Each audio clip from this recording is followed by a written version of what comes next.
હા, અમે પોલીસવાળાઓને ફટકાર્યા। થપ્પડકાંડના આરોપી નરેશ મીણા અચાનક પ્રગટ થયા। રાજસ્થાનના ટોંક જિલ્લામાં ગઈકાલ મતદાન દરમિયાન ચાલેલા હાઈ વોલ્ટેજ ડ્રામા અને અથડામણ માટે જવાબદાર અપક્ષ ઉમેદવાર નરેશ મીણા અંતે મીડિયા સામે આવ્યા છે। દેવલી ઉનિયારા વિધાનસભામાંથી અપક્ષ તરફથી ચૂંટણી લડી રહેલા નરેશ મીણાએ આ સમગ્ર ઘટના માટે એસડીએમ અને પોલીસને જવાબદાર ઠેરવી જિલ્લાના એસપી, કલેક્ટર અને એસએમડી વિરુદ્ધ કાર્યવાહીની માંગ કરી છે।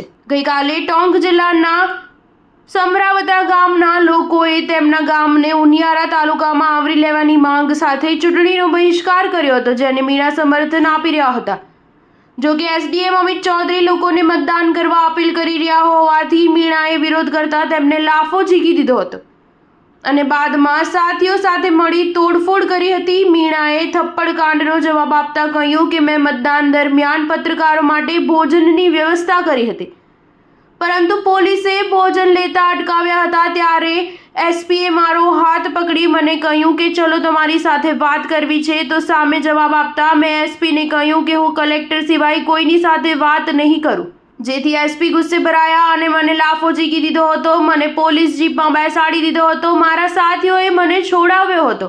એસડીએમએ લાફો ઝીક્યા બાદ નરેશ અને તેના સાથીઓએ હિંસક દેખાવો કર્યા હતા। જો કે મીણાએ આ સમગ્ર ઘટના માટે પોલીસને જ જવાબદાર ઠેરવી છે। તેમણે કહ્યું કે પોલીસે મારા સાથી મિત્રો અને કાર્યકરોને માર્યા હતા, ગ્રામજનોને પણ માર્યા હતા, ટીયર ગેસના ગોળા છોડ્યા તેમજ મરચાના બોમ્બ પણ ફેંક્યા હતા। ત્યારે મારા સાથી મને 5 કિલોમીટર દૂર ખેતરોમાં લઈ ગયા। પોલીસે ગ્રામજનો પર દમન ગુજારી લોકોના ઘર તોડ્યા હતા, મહિલાઓ પર પણ હાથ ઉપાડ્યો હતો। એસડીએમને લાફો મારવા પર નરેશે જણાવ્યું કે તેમને લાફો મારવો યોગ્ય હતો, તે ચોર માટે લાફો જ યોગ્ય છે। તે મતદાનમાં ગેરરીતિ આચરી રહ્યા હતા। તેમણે દલિત મહિલા સાથે ગેરવર્તન કર્યું અને પોલીસને પણ દમન ગુજારવા મંજૂરી આપી।